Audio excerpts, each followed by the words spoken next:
Martino, souvent imité, mais jamais égalé. Vous écoutez Martino. Cube Radio.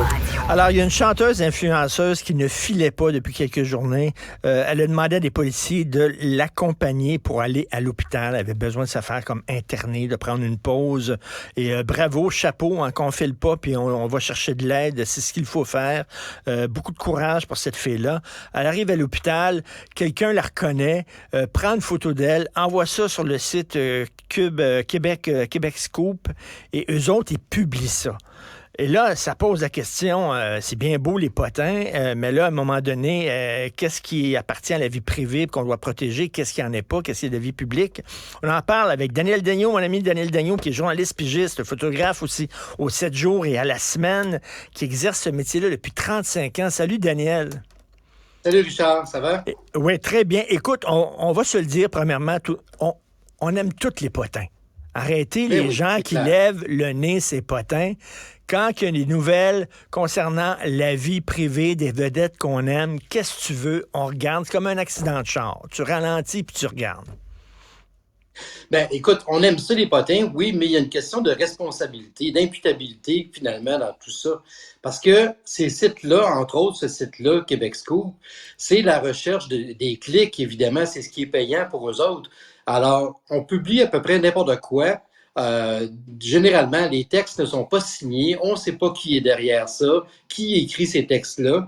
Et c'est pas des journalistes que tu rencontres là, dans des conférences de presse ou dans des événements. Là. C'est des gens qui vont repiquer du matériel ailleurs et qui sont à l'affût justement de photos comme ça qui leur parviennent.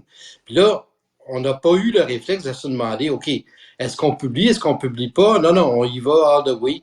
Puis à ce moment-là, bien évidemment, tu as vu la vague de protestations, de commentaires à droite et à gauche de gens du milieu qui se sont insurgés contre cette pratique-là. Écoute, je suis une petite vedette. Moi, je suis pas une grosse vedette. Je suis vraiment une petite vedette. Mais à un moment donné, dans un magazine à Pottin, il y avait un lancement. J'étais assis. Et à l'époque, j'avais plus d'embonpoint qu'aujourd'hui. Et on m'avait photographié, puis il y avait un gros plan sur ma bédaine. Et c'était écrit « Sophie doit faire de la bonne cuisine » et tout ça. Je dis, mais c'est tabarnouche. C'est comme... Et là, je vais aller dans le sud cet hiver. Il y a quelqu'un qui va me photographier la bédaine puis envoyer ça dans le style. Jusqu'où, à un moment donné, c'est comme, tu peux avoir la paix, Christy, tu sais.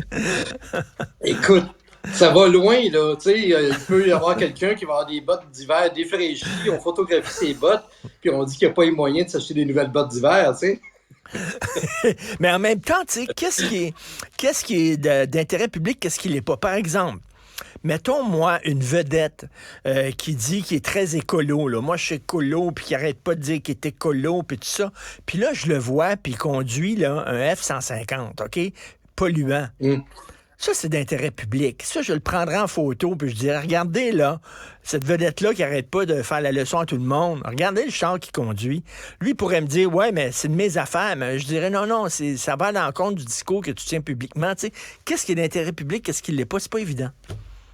Ben, c'est du patinage, finalement, ça revient toujours à ça, c'est du patinage, puis le commun des mortels, toi, moi, puis ma voisine, peuvent se promener quelque part et apercevoir quelqu'un de connu, puis dire, ah ben, regardons ça, comment il était triqué, puis on fait une photo, puis on dit, ah, je vais envoyer ça à tel site, ils vont le publier. C'est comme ça que ça se passe, tu sais, puis je pense qu'à quelque part, il y a une question de responsabilité. C'est comme les réseaux sociaux, finalement, tu sais. Dans le temps, là, dans le bon vieux temps de la radio, où on appelait, mettons, au lendemain d'un gala pour faire des commentaires, tout ça, ben, fallait que tu attendes en ligne, fallait que tu racontes ce que tu voulais dire en ondes, et là, tu arrivais en ondes, tu y allais de tes propos. Mais là, aujourd'hui, il suffit d'avoir ton téléphone sous la main, puis oups, tu vois quelque chose, tout de suite, tu le publies sur les réseaux sociaux. Alors, c'est la même chose pour les photos ou les commentaires concernant des personnalités, tu sais. Écoute, André Arthur, qui est décédé maintenant, mais le vendredi, des fois, il faisait ça. Il ouvrait les lignes de sa radio. Moi, j'étais à Choix à l'époque. Je travaillais à Choix, puis il faisait ça. Il disait, avez-vous des potins sur des vedettes? Là, les gens appelaient en disant, j'ai pris l'ascenseur, mettons, avec, je sais pas, Daniel Daigneault. J'ai pris l'ascenseur avec Daniel Daigneault. Il t'a lâché un sac répète. Et que ça puait, c'était écœurant. Les gens disaient ça à la radio, tabarnouche. C'est effrayant. Tu sais, moi puis toi, là, ça nous est arrivé des fois, là, on boit un petit peu trop là, de vin là, d'un repas là, public, dans un resto, mettons, là, je sais pas, là. Puis bon, on était un petit peu chaud d'ail. Mais là, tu sais, quelqu'un photographie, regarde, un machin truc qui est sous, puis on va... C'est quoi cette affaire-là? Ben, tu sais, ça a tellement changé avec, évidemment, l'arrivée des téléphones cellulaires, les tablettes et compagnie. Je pense que des personnalités publiques doivent se surveiller. Je faisais une entrevue il y a quelques jours avec Michel Charette qui me disait je suis allé faire mon épicerie, puis quelqu'un a écrit sur les réseaux sociaux que j'avais de la bête. Ben oui, mais tu sais, je pousse pas mon carrosse en souriant, là, tu sais. À un moment donné, tu sais, il faut laisser vivre le monde. Puis je pense que tu sais, on a souvent parlé des journaux à potins dans le temps des journaux chez Québécois, là, Télé Radio Monde, Le Grand Journal, Nouvelles Illustrées et compagnie. Moi, j'ai commencé à cette époque-là. Et là, souvent, on parlait des journaux jaunes, hein, des journaux jaunes, Mais des journaux oui. à potins. Puis il faut faire la différence aujourd'hui entre des magazines comme Séjour et La Semaine qui publient des entrevues. Et généralement, les entrevues qu'on retrouve en page couverture ben, sont approuvées par les artistes en question qui acceptent de figurer en page couverture et qui demandent, dans bien des cas, de relire le texte. Alors, tu sais, des potins, là, des rumeurs, des candirotons ou des salaires que, ben, on n'en a pas dans ces magazines-là, mais sur les réseaux sociaux, ben, c'est facile d'y aller d'espèces d'affirmations à droite puis à gauche non fondées, tu sais. Daniel, mettons, là, je sais pas, là, il y a une vedette qui vient de se séparer, puis là, un gars, là, mettons, puis il y a une nouvelle blonde. Est-ce que tu vas attendre qu'il te donne le feu vert pour écrire, mettre une photo en disant la nouvelle blonde, machin Gus, ou tu vas le faire quand même si t'as pas sa permission? Ça dépend pour qui tu travailles. Si tu travailles pour Québec Scoop, ils vont publier sans poser de questions. Mais si, par exemple, je croise, je ne sais pas si tu te souviens, Martin Matt avait été vu avec sa nouvelle blonde, à un moment donné, c'était Laurence Leboeuf, et il avait été photographié, je pense, dans un genre coutu, et la photo avait été publiée. Mais à ce moment-là, tu prends la peine de contacter son agent et de dire, ben écoute, est-ce qu'il veut en parler? Est-ce qu'on peut publier la photo? Ou est-ce qu'on peut avoir une entrevue avec lui pour qu'il nous en parle? À ce moment-là, généralement, dans ce genre de situation-là, ben c'est non, tu sais. Puis, mais il y a d'autres personnes qui, justement, ne jugent pas opportun de demander, d'aller chercher l'accord de la personnalité, puis on publie comme ça, sans trop se poser de questions, tu sais. Et Daniel, je ne sais pas si tu te souviens, parce que tu parles justement des journaux jaunes là, au début, tu sais. Je sais pas si tu te souviens du film Parlez-nous d'amour de Jean-Claude Lard, qui était dans les coulisses Oui. du showbiz au Québec. Puis à un moment donné, justement, il parlait des journaux à potins. Puis à un moment donné, il y a une vedette, ça fait longtemps qu'on parle plus de lui. La vedette a peur d'être has-been, a peur d'être oubliée. Puis va voir un journaliste en disant, bon, dis donc là, que j'ai fait une dépression nerveuse. Mais ça... Tu sais, je te donne tant, je te donne 50$, mets ça sur la page couverture de ton journal, puis ça va faire jaser, puis je vais revenir dans la conversation. Est-ce que c'est ce genre de pratique? Est-ce que ça existait, ce genre de pratique-là? Parce que ça, c'est Michel Tremblay qui avait écrit le scénario, puis il dit, moi, je me basais sur des affaires qui existaient, là, sur la réalité. Ça existait, mais on parle d'une autre époque. C'est pas tous les artistes qui allaient de cette façon-là de procéder, tu sais. Mais aujourd'hui, tu peux plus faire ça. Puis il y a plusieurs artistes qui ont même plus de relationnistes. Ils s'occupent de leurs affaires avec leurs réseaux sociaux. Ils contrôlent leurs produits, finalement. Et quand ils ont à annoncer un spectacle, ben, ils vont sur Instagram ou sur Facebook. Et c'est comme ça que ça se fait. Puis à ce moment-là, ben, ils essaient de contrôler le contenu. Mais tu sais, tu peux pas toujours tout contrôler puis toujours être à l'affût de voir si la personne qui te suit a un cellulaire, puis pour qui elle travaille, pourquoi telle personne a fait une photo de toi. Puis surtout quand tu te retrouves dans des situations embarrassantes, effectivement, tu sais, je pense que toute personnalité publique doit être à l'affût, puis doit se dire, ben, est-ce que j'ai un comportement acceptable? Puis si j'ai pas un comportement acceptable, est-ce qu'il y a un petit lien quelque part qui a un cellulaire qui va faire une photo puis qui va l'envoyer quelque part sur les réseaux, tu sais? Mais c'est bon, ça. Quand tu es une vedette de personnalité publique, il faut tout le temps que tu penses à ça. À un moment donné, écoute, il y a un chauffeur d'autobus qui m'a coupé. Fait que là, moi, je l'ai recoupé, puis j'ai baissé ma fenêtre, puis j'ai commencé à l'engueuler. Puis il a dit, Monsieur Martineau, calmez-vous. Et là, je me suis dit, ah oui, c'est vrai, je suis connu, tabarnouche. Je suis connu. Faut pas que je fasse ça là, trop souvent, là, parce qu'il peut mettre ça sur les réseaux sociaux. Moi, en fait, c'est pas... Si j'étais une grosse vedette, là, c'est pas tant les journalistes qui me feraient peur que monsieur, madame, tout le monde sur le bord de la piscine qui peuvent te photographier. Oui, effectivement, il faut se méfier. Alors, l'importance de ne pas devenir une grosse vedette, finalement. Ça, tu peux être sûr que je ne deviendrai jamais une grosse vedette. Mais c'est vrai qu'il faut faire attention. Puis, tu sais, c'est tellement facile. Tu fais une photo, puis tu l'envoies sur ta page Facebook ou sur Instagram ou encore, si tu veux monnayer même ton information, si c'est une photo extraordinaire que tu viens de faire, ben tu l'envoies à un site comme Québecsko. Mais tu sais, je veux dire, on haït cette pratique-là. Puis ces gens-là nuisent aux journalistes qui œuvrent dans le milieu culturel, tu sais. Ben c'est ça, Quelque part, les gens sont Daniel, plus toi, méfiants. il faut que tu établisses, toi, tu as établi avec le temps une relation de confiance avec les artistes. Les artistes savent que s'ils vont te parler, puis toi, ils peuvent avoir confiance en ton jugement. Puis tu n'écriras pas n'importe quoi, là. Oui, ben exact. Même, je vais te corriger, quitte à me vieillir un peu. Ça fait 45 ans cette année que je travaille OK. dans le milieu, que j'ai commencé chez Québécois. Alors, quand je me fais dire par mes patrons, ah, un tel veut nous accorder une entrevue, il a demandé que ce soit toi qui fasses l'entrevue et un tel des photos, ben c'est toujours flatteur parce que ces gens-là savent que, ah, on peut y faire confiance, tu sais.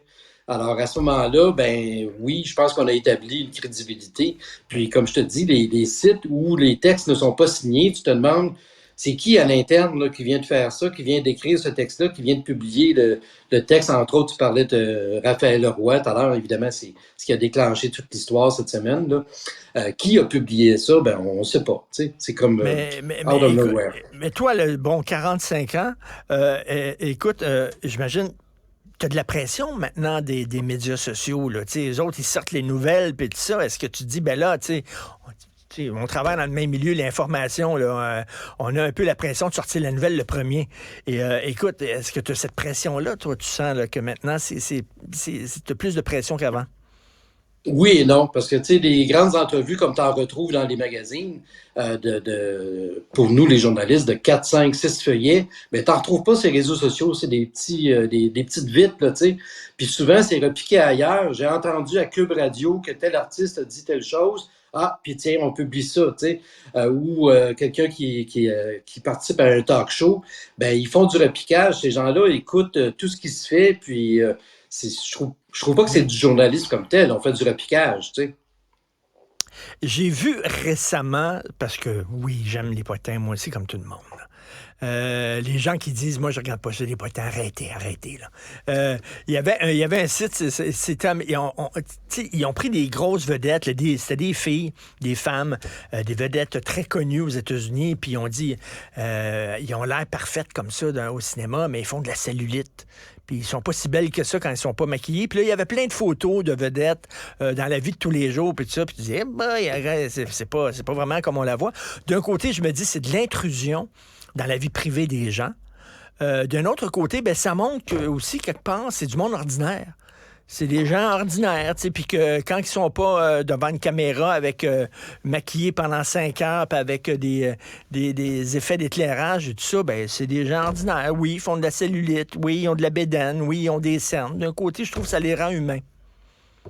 Ça les rend humains, mais il y a une question de respect dans tout ça. Tu sais, tu vois pas de photo de Geneviève Guilbeault en train de passer le râteau dans sa cour, là, tu sais. Il y a pas...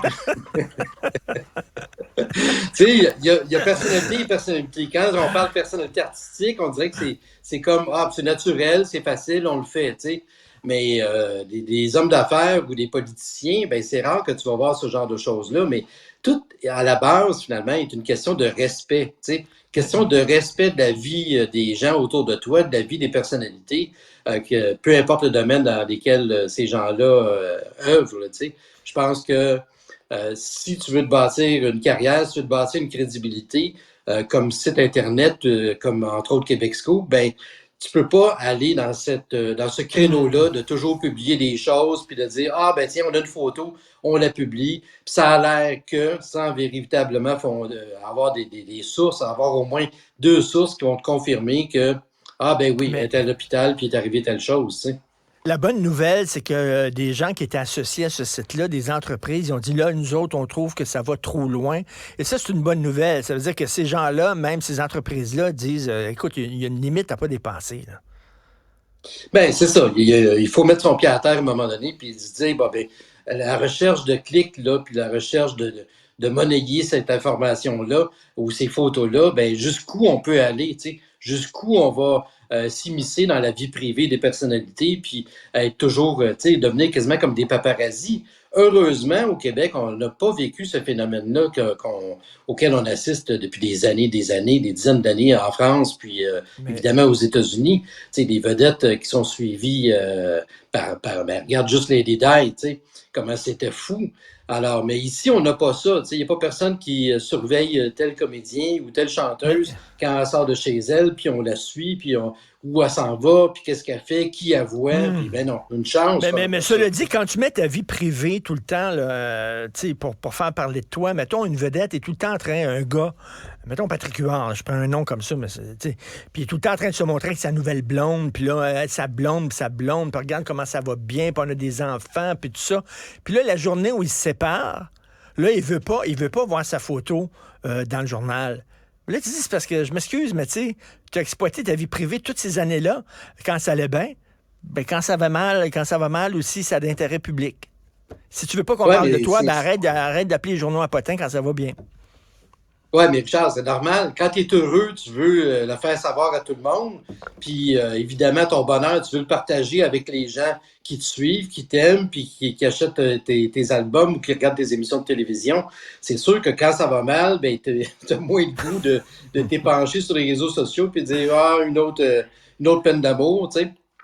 Mais je pense qu'effectivement, il y a une responsabilité dans tout ça. C'est pour ça qu'il y a tellement d'artistes aujourd'hui qui refusent d'entrer dans ce jeu-là, de montrer des photos de leurs enfants. Je pense à Sarah-Jeanne Labrosse, entre autres. Tu vois jamais de photos de son enfant avec elle ou avec Marc-André Grondin. Tu sais.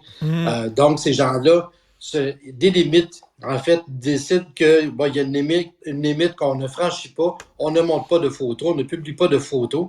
Puis s'il y a des gens qui les publient quelque part sur un site par hasard, quand tu sors et que quelqu'un fait une photo, bien évidemment qu'on risque de brasser la cabane pas mal puis s'insurger contre cette pratique-là. Tu sais. Ben oui, non, écoute, c'est tout le temps bizarre, par exemple, mais dans les premières, quand il y a un journaliste qui arrive, il dit « Qu'est-ce que tu fais cet été? Où c'est que tu vas en vacances cet été? » Puis là, tu te dis « Quel est l'intérêt de ça? » Mais en même temps, regarde, si ça intéresse les gens qui t'aiment, pourquoi pas? Oui, c'est clair. On s'intéresse au projet des gens, avant tout. Est-ce que tu vas tourner sur une nouvelle série, etc. Puis, à part ça, bien évidemment, tu finis toujours ton entrevue, généralement. Je sais que tu vas en vacances, Où c'est que tu vas en vacances cet hiver? Quel est l'intérêt aussi que tu vas en vacances? Oui, c'est ça. Mais ça vient avec la job. Merci beaucoup, Daniel Daigneault. En passant, Richard, tu fais quoi dans le temps des fêtes, là? M'en va en République. Merci, Daniel Daigneault. Alors, journaliste et excellent photographe aussi, pigiste à ce jour et à la semaine. Merci, salut.